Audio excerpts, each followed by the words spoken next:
Hello everyone, and welcome back to DMG. Whenever a new groundbreaking technological innovation happens, it's not immediately something you can buy. You can't just go to your local Walmart and pick one up. It's exclusively for the high-end market, and that technology may, in a decade or so, be refined enough and become cheap enough to trickle down into the consumer market. That's the story, among many other things, of the 7200 RPM hard drive. There had to be a first 7200 RPM hard drive, the speed that's now become standard for consumer-grade hard drives wasn't always that way. There had to be a first 7200 RPM hard drive, and it was in fact, believe it or not, a server drive. In 1992, Seagate released the Barracuda, a 7200 RPM drive. I recall the first one was in the range of 300 to 400 megabytes. So yes, the Seagate Barracuda, the consumer-grade drives that are really not that well built and I love to insult, they started out as high-end enterprise-grade drives. And oh boy, do I have something special to show you today. I've picked up not one, but 5 Seagate Barracudas from back when they were server drives. And today I'm going to be testing them out and just taking a close look at them because these drives are utterly fascinating. Let's get right into it. So first, to be clear, Seagate didn't start making drives in 1992. They've been making drives since like the 1970s. They just started the Barracuda series. Now before 7200 RPM, there were loads of wacky speeds. I've got some that are 3200 RPM, 3600 RPM, but most of them have the same factors as 7200, if that makes sense. So it does make a little bit of sense when you really think about it. But anyway, let's get to this stack of drives. Now I've plugged these all into my scuzzy card already and tested them because yes, these are indeed 80-pin scuzzy, and I'll talk about that in a bit. And the good news is 4 of them work. Now I got all of these drives combined for $18. That's not $18 each. That is a 50-cent bid and $17.50 shipping. So it's absolutely fantastic that I was able to get one of these drives at all. So it's absolutely fantastic to get 5 of these for about half the price a single unit of these sells for. Now, funny story, when I was unpacking the box, I thought, oh my god, the seller really packed this terribly, because around the drives were just this limp plastic bag, and I was like, that's awful. Did they think that would provide any padding? And I pull it out, and this limp plastic bag was actually a deflated, like one of those big bubble wrap things that's like that big. So I guess the sheer weight of these drives popped all of the bubble wrap that they were packed in. So I'm really glad that these survived, because that's just a little silly. As aforementioned, they use 80-pin scuzzy, and that's the only connector on them. You will notice no Molex for power, like normal 68-pin scuzzy has. And when I was first figuring out scuzzy, this took me a while to figure out, but there are no cables for 80-pin scuzzy. It only is for backplanes, but you can get adapters like this one that take Molex and 68-pin and convert it to 80-pin.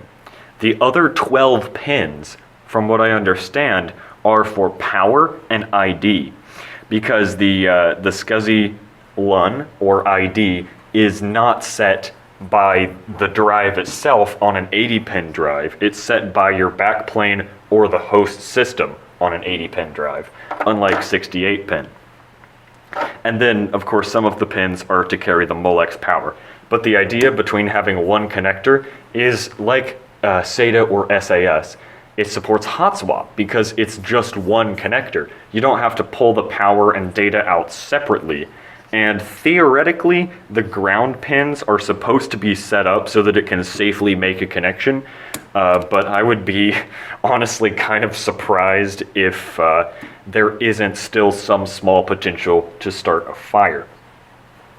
But I've already tested all of these drives, and I've determined that this one right here is my best sample. Now, some of them have some issues, and I'll show those in a second. But first, I just want to get this drive all plugged up and just demonstrate for you. Now, I will take a moment to say I love how scuzzy is not a ribbon cable like IDE is. It makes working with it so much easier. But yeah, let's get this guy turned on. Let's get this guy turned on. There we go. So the drive isn't spinning yet.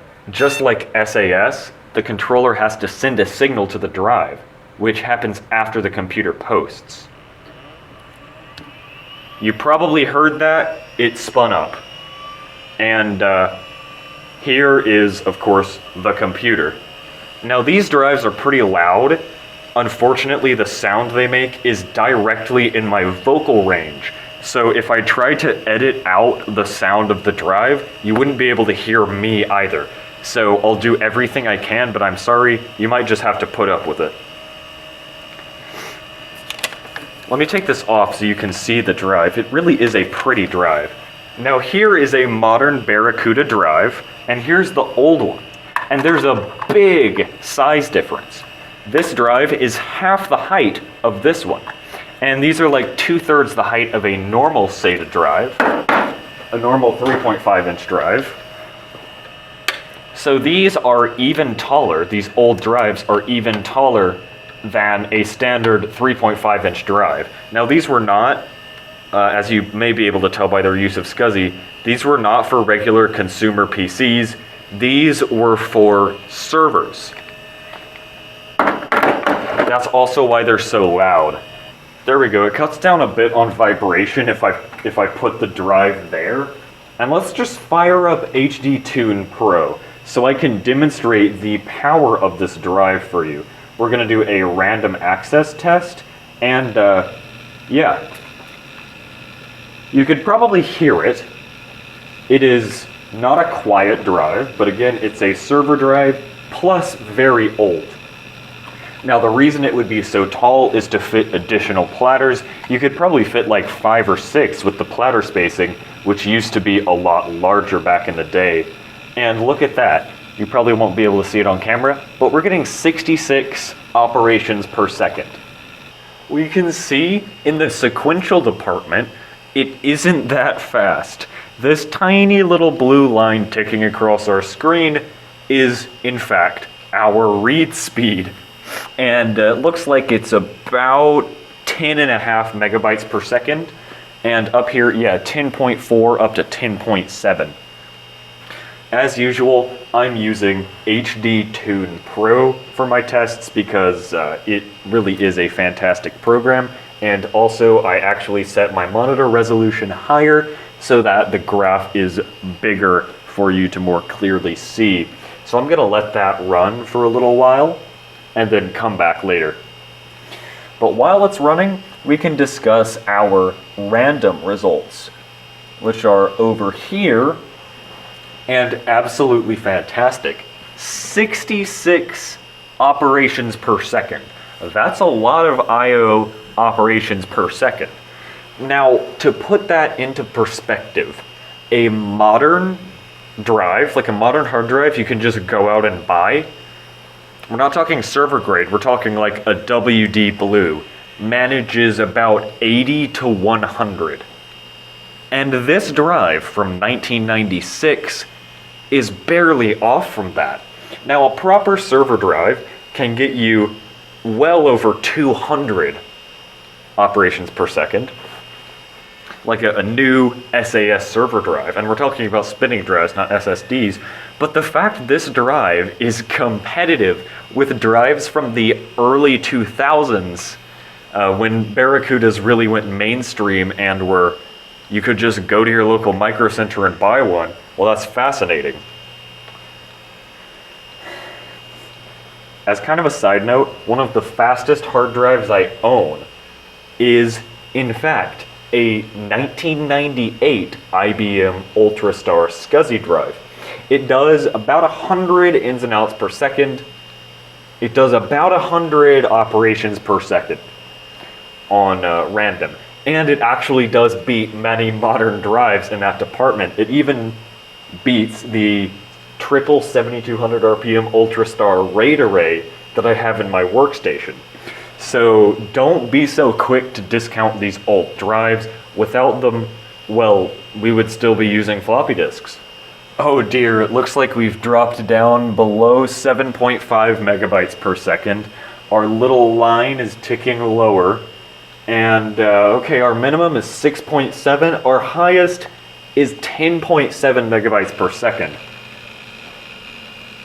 And here we go. Here's more random tests and burst rate tests. But let's remember, this is 1996 we're talking about. With that speed, you could fill, how many would that be? You could fill like 5 floppy disks, which were the primary storage medium, in 1 second, which is just absolutely crazy. You could fill like 5 to 6 floppy disks with this drive's read speed.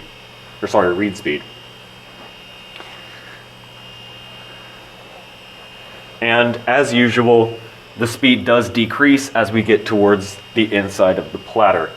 But also a 15 millisecond access time.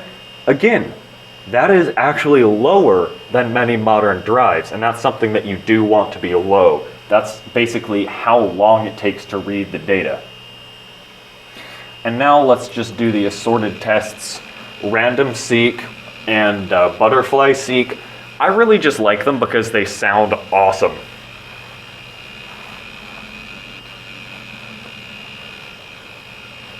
Butterfly seek always has a defined pitch change on older drives, and I really just nerd out when I hear that sound. But again, up here, 67 ins and outs per second. Now I'm really interested to see what speed the cache manages because, well, I'll show you the cache chip in a second. Here we're testing our drive cache speed currently, and it's about 10 megabytes per second, just like the rest of the drive. But here we have our results for seek and just other benchmark tests. Now here, our burst rate and sequential speeds are absolutely crazy. Now, again, this is a 7200 RPM drive, and that was revolutionary at the time. Our outer sequential is almost 170 I/O operations per second, which is just crazy. I mean, most modern laptop drives, like laptop hard drives, don't even attain that speed. And again, operations per second and megabytes per second of transfer speed are very different things. Keep that in mind. But it looks like our cache is going to be about 10 megabytes per second. Now, one more thing before I shut this drive off. Notice that when I start the random test, this little green light on the bottom starts to flash. And the reason why that's there is that if this was mounted in front of like a server case, there would be a little window here on whatever covered the drive, like whatever drive caddy the server had, that would show through to that LED. So the drive has its own activity indicator. But with that, I'm going to power this drive off so you can A, hear the spin down, and B, I can take a closer look at it.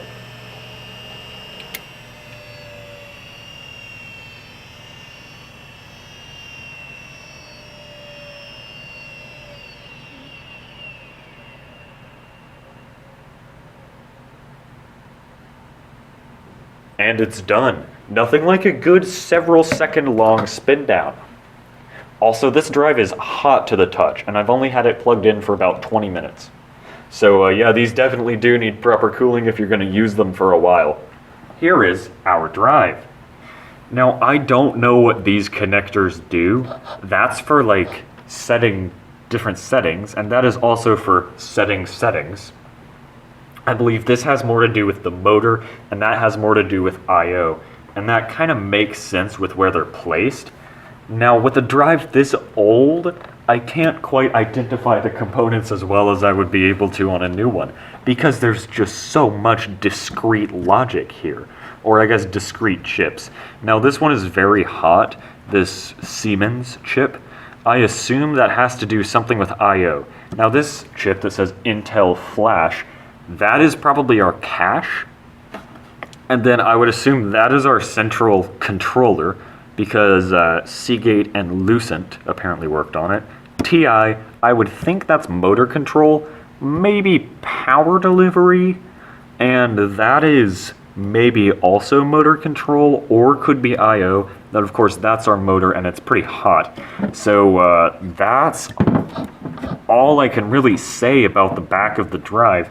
Now, up here we have 3 screws, like a Hitachi Ultrastar on the top here, securing the head mechanism. I would assume that's our filter, and we have a screw down the platters. Now let me take this drive away and plug in a different one. And you're going to hear immediately that there is something a little off with it. So that drive was loud, right? Just wait until you hear this one.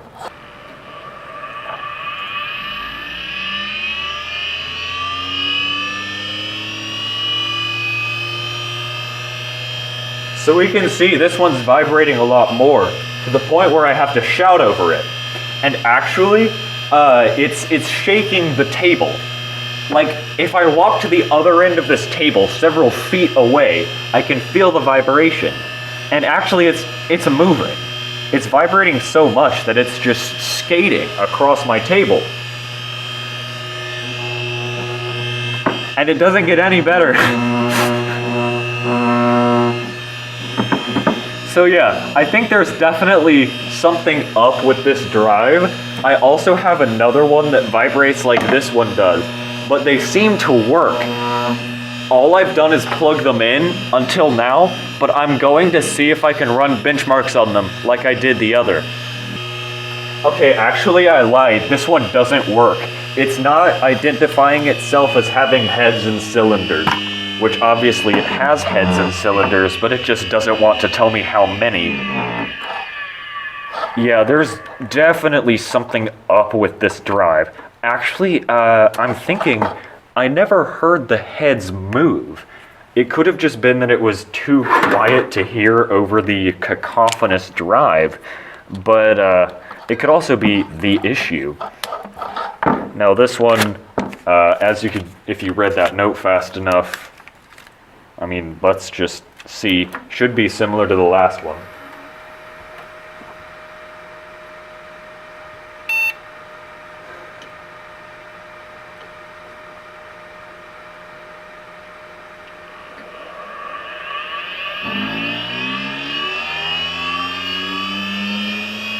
And then this one is also skating off my table. Earlier when I turned one of these sideways, oh god.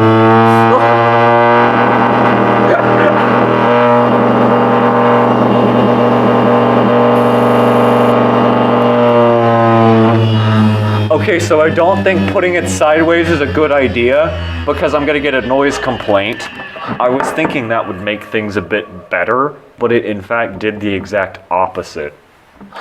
So I have a feeling that I'm gonna put both of these drives in the pile of ones that don't work. Now this one works just like the one I benchmarked, but here I have a lot of errors that I've written, and those are what HDTune Pro reports as bad blocks or bad sectors. So that is something that I will be working on. And then this one, well, it purrs. Let me just let you hear what that sounds like. It's very fun. It makes a nice little purring sound, and if it weren't a rare SCSI drive, I would love to hear that. Let's hear this guy. So it seems to try and read. It's like vintage click of death. But the purring sound is the platter spinning up and down.